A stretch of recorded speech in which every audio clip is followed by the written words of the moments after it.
on Auschwitz.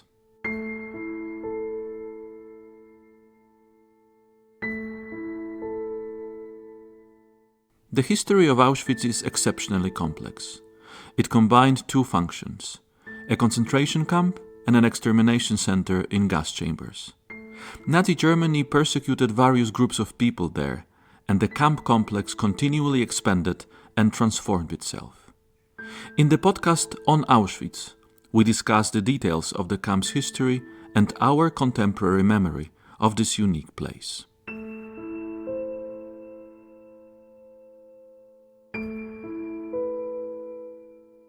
The Auschwitz concentration camp had almost 50 subcamps. The largest of them had extensive administrative structures, separate hospital barracks, showers, and even small crematoria. In the smaller ones, prisoners were locked up for the night in rooms or cellars. There were no fences or guard towers there, and meals were delivered from the main camp. The majority of prisoners were employed in the armaments and extractive industries or agriculture. At the beginning of 1945, the subcamps held more men and female prisoners than Auschwitz I and Birkenau combined. Dr. Piotr Setkiewicz, the head of the Memorial Research Center, talks about the history of Auschwitz subcamps. When did the idea of creating subcamps appear in the history of Auschwitz? Was it planned from the very beginning, or was it more the need of a moment? Well, at the very beginning of the existence of the Auschwitz concentration camp, prisoners had to be present on the evening roll call, and therefore all prisoners of Auschwitz stayed in the barracks of the Stammlager of the main camp. However, it was already in 1941, after the first wave of mass expulsion of the local Poles who lived in the area of Auschwitz between the rivers Sola and Vistula. SS in 1941, in the spring of the year, confiscated the land of these people. They demolished the houses in the 8 villages around Auschwitz. But they also confiscated a number of cattle that were to be used for the needs of the future agriculture enterprises of the SS inside the so-called zone of interest of the Auschwitz concentration camp. And therefore it was necessary to send a certain number of prisoners each day, early morning, to these places, particularly to the stables in the village of Rejsko, in order to feed the animals, to take care of them. And that led to certain inconvenient results for the SS. In the end of the year, in December 1941, the first commando of about 50 prisoners was sent to the village of Hermenge, which is situated about 2 miles from the main camp in Auschwitz. And these people, their task was to take care of rabbits and chickens that were kept in the cages in different places in the village. Practically, that was the date of the establishment of the first Auschwitz subcamp. And gradually, when commander of Auschwitz, Rudolf Höss, who believed that all this area, about 40 square kilometers, should not be used only as a typical agriculture farms. Höss did not want to just cultivate potatoes, for example, but he wished to establish an entire network of very specialized, sophisticated farms, which could be seen as a model of German agriculture in the East, including some laboratories like in Rejsko, when German specialists worked on new plants that could be used as a source of natural rubber for the German war economy. And they found such a plant in the southern part of the Soviet Russia, which was called Koksagis, and it contained a certain amount of natural rubber in its roots. So that was the purpose for establishment a laboratory in which some prisoners, particularly women, Jewish prisoners from France, they worked in this area on the supervision of German scientists. Similar agricultural farm was established in the village of Hermenge, as wished to expand the fishing farms that existed there before the war. So in all these places, the SS in 1942 and 43 established an entire network of such farms. So these were agriculture subcamps of Auschwitz. In the second half of 1942, when Rudolf Höss received an order from the Reichsführer Heinrich Himmler to burn the bodies of those people who had been killed in the gas chambers. So he wished to acquire a certain amount of wood to do so. And in order to achieve this goal, the SS initiated a series of negotiations with a German forestry administration in Pszczyna or Ples. And thanks to the agreement reached between the both sides, prisoners of Auschwitz were sent to several localities in the area, to Radostowiec, Altdorf, Ostarawiec, Messeritz, and others, where the small commandos, about 20 or 30 prisoners, were employed in the forest. They had to cut the trees, remove the branches, and then some of this wood was used for this purpose for burning the bodies in the pits in Birkenau. In the end of the year, SS decided to establish one single larger sub camp in Kobyr instead of these many others. And this sub camp existed practically until the end of construction of this large crematoria buildings in Birkenau, as long as it was necessary. In August 1943, the last of these forest camps was liquidated. It seems then that it was rather the decision taken as the camp developed to start that kind of using of slave labor of prisoners to create subcamps. Are we able to give a definition of a subcamp from the administrative SS point of view? We consider this term, the subcamp, in the way that the prisoners should be placed somewhere outside the main camp. They had to stay there in the isolated building under the supervision of German guards. Each such subcamp should have a separate sort of administration with the leader of the camp, so-called Lagerführer, in some cases also with other administrative officials, and its own sentry platoon or a company that was responsible for guarding prisoners in such a place. The problem was that in the German documents we can find many different names for the subcamps. For example, the Außenkommando, the external commando, or branch camp, or something like that. But in practical terms, all these subcamps work the same way.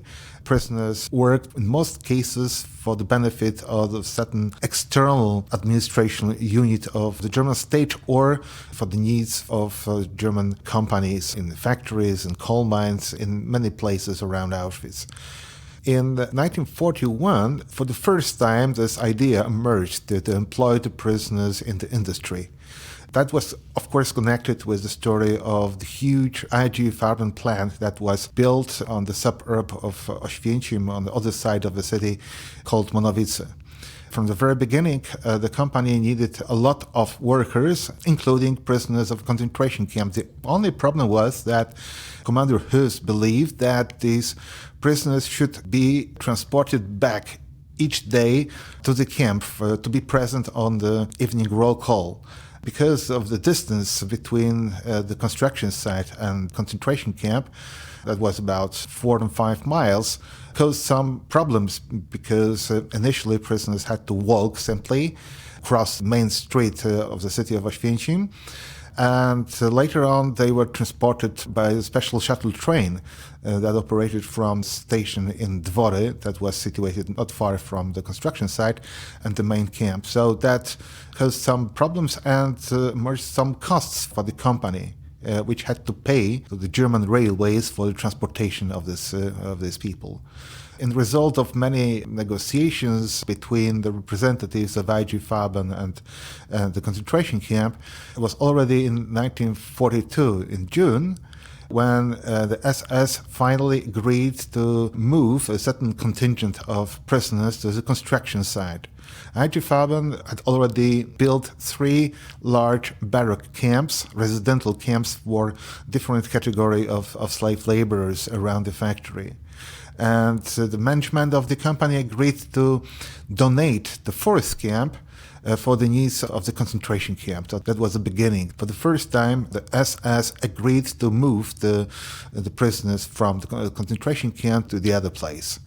More or less at the same time, in June in 1942, practically the first industrial SAP camp was established, or rather the decision was taken to do so, when the SS took over the large quarry and factory of cement in the city of Goleszów or Goleszów, about 40 miles from Auschwitz. For obvious reasons, it was not possible to deliver the prisoners each day to this working place. So, because the company was owned by the SS, there was no problems in communication between the administration of the factory and the Kommandantur, the headquarters of the concentration camp. The third such camp was built near the coal mine in Jawiszowice, about 8 miles from Oświęcim, and the fourth camp in the Helmek, which is situated again about 4 miles from Auschwitz concentration camp. That was a shoe factory there, and the German administrator of this plant reached the agreement with the administration of Auschwitz. About 200 Auschwitz prisoners were employed there by cleaning the fish pond, which was what we used as a source of fresh water for the plant. It seems that when we look at the subcamps of Auschwitz, we can have different kind of division parameters. On one hand, we can look at who commissions the subcamp. Sometimes these were camps created by the SS for the needs of the camp. Sometimes there is an outside company that uses the slave labor of prisoners. On the other hand, we can look at them from the kind of labor that the prisoners were doing. And you mentioned the farm subcamps of different kinds, forest, and different kinds of industrial camp. When we look at this division, the kind of labor the prisoners were to do, what else can we see in the story of the Auschwitz subcamps?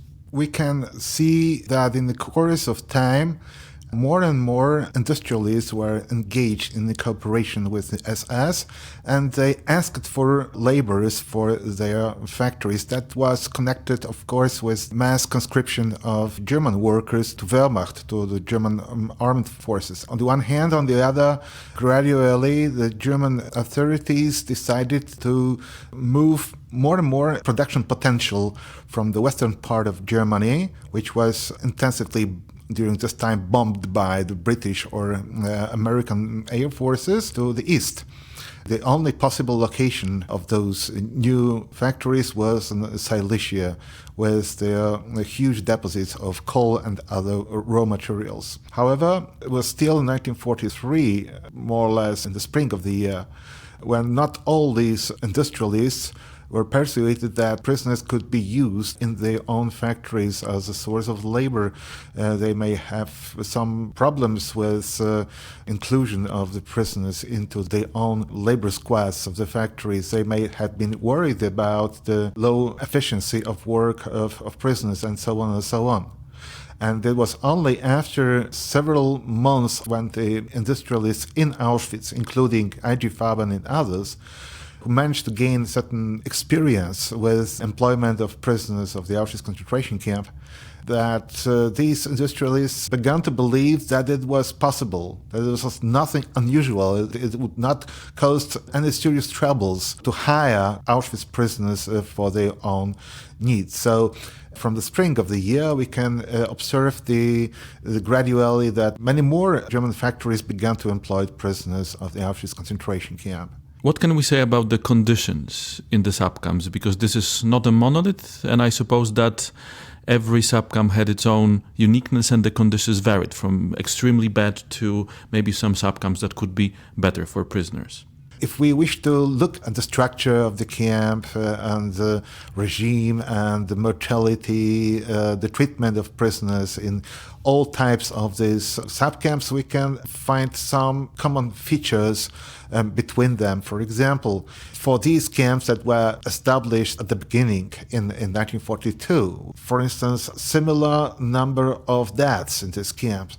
The mortality was extremely high for two reasons, I believe. First of all, the SS did not care about the deaths, about the hundreds or thousands of prisoners who were dying, who were losing the ability to work in these factories.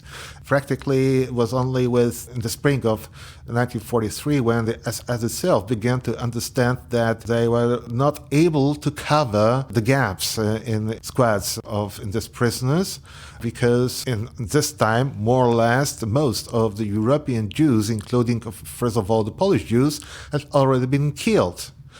Secondly, the industrialists themselves, they began to complain the quality of the prisoners being delivered by the SS on the construction site is rather low, that it could be used in most cases only as the so-called Hilfsarbeiter, as unskilled workers, and they wished to at least keep those prisoners who were able to gain some skills for the longer time. And on the one hand, we can see that, as an example, we can give the story of the IG Farben plant, when the managers, after a series of complaints, they asked the SS to exchange those who were sick, who were unable to work any longer, with the new prisoners who had just arrived to the Auschwitz concentration camp and who were ready to work with a higher efficiency. Even in this case, in the case of IG Farben in 1943, 1944, we can observe the certain tendency to conserve this ability of prisoners to work, to save at least some of them who were carpenters, bricklayers, and so on. On the other hand, practically to the very end, those prisoners who fell ill, who could not work any longer in the construction site, they were being sent systematically to Birkenau for the so-called better treatment. I believe that the managers of IG Farben, of course, had to know what does it mean, the special treatment in Birkenau for these people. However, the situation varied in different kinds of these camps and depend on individual attitude of the managers of these plants towards the prisoners. If, in some cases, they completely did not care about the situation that prevailed in the construction sites and other working places and its sub-camps themselves, that it was the case of, for example, a cement factory in Goleschau, when the mortality was extremely high, as it was, for example, in the case of the Helmek factory. Well, practically all prisoners sent to this place died in the subcamp itself or shortly after they were sent back to the hospital in Auschwitz. But we can give also a number of opposite examples, as it was in the camp in Bobrek that was run by the Siemens company. Director of this plant, Mr. Bundzus, took care about the workers, probably because they were skilled. They worked in the factory which produced certain sophisticated pieces of electrical engines for the German Navy. He ordered that members of the SS could not enter the main room of the factory.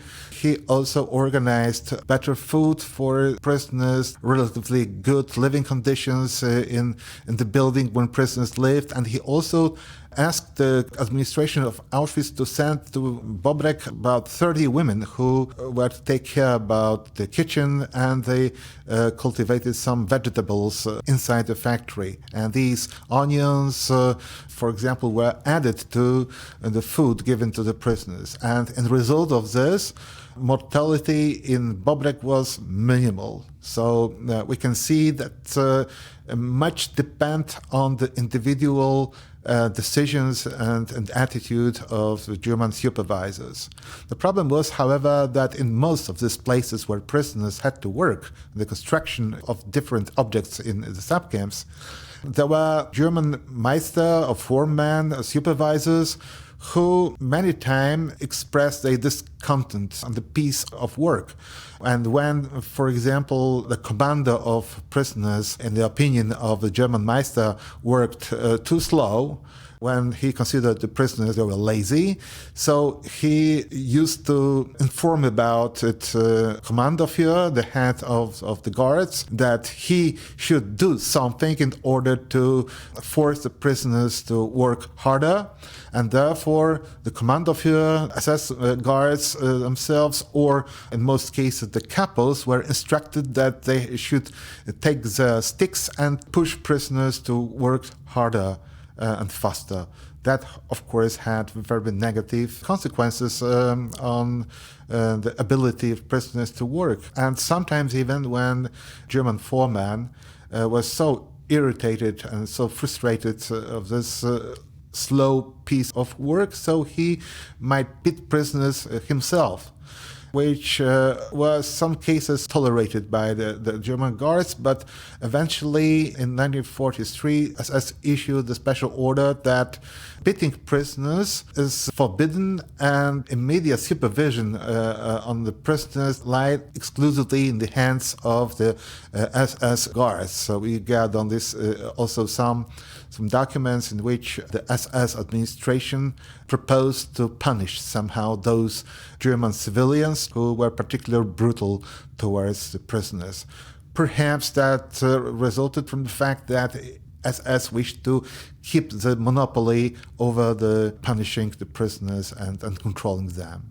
These were the main types of subcamps that existed within the complex of Auschwitz. In the fall of 1944, there were almost 50 such branch camps, subcamps around Auschwitz.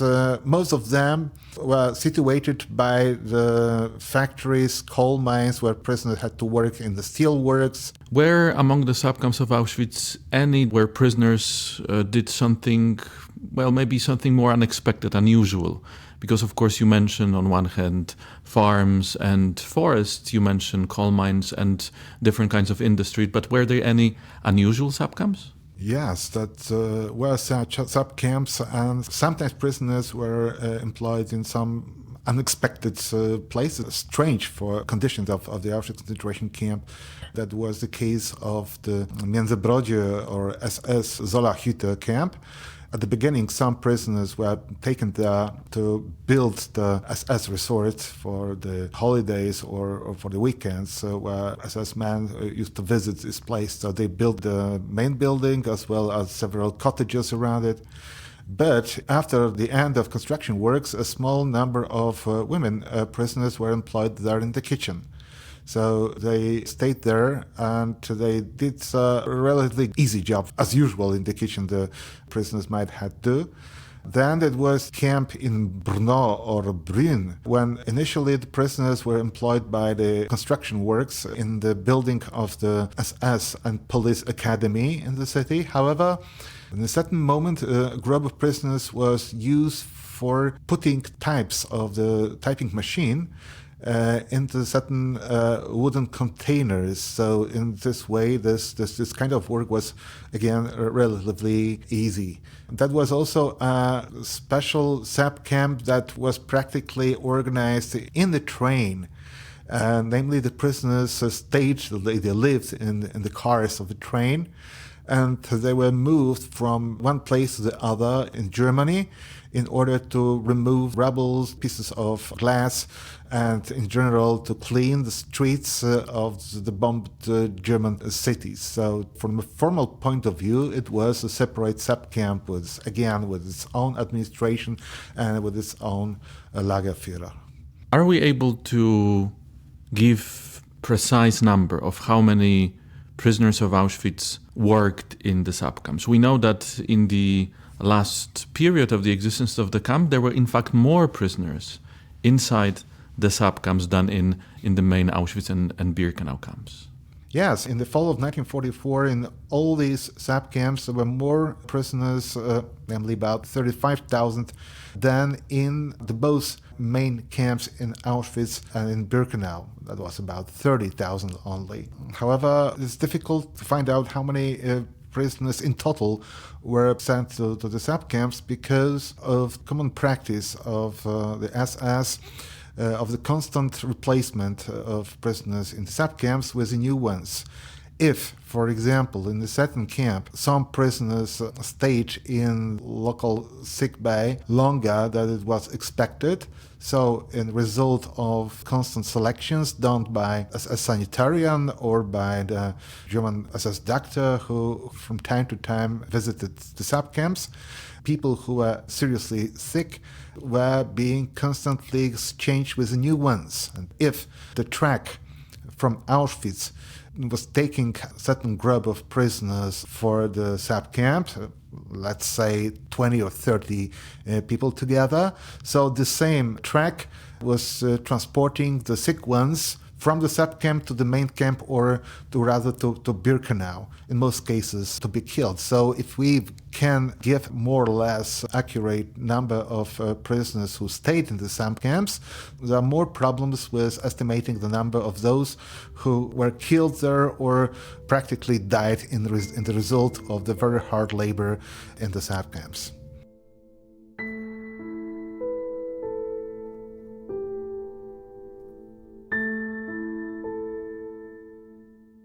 You can find all our On Auschwitz podcasts at www.auschwitz.org/podcasts.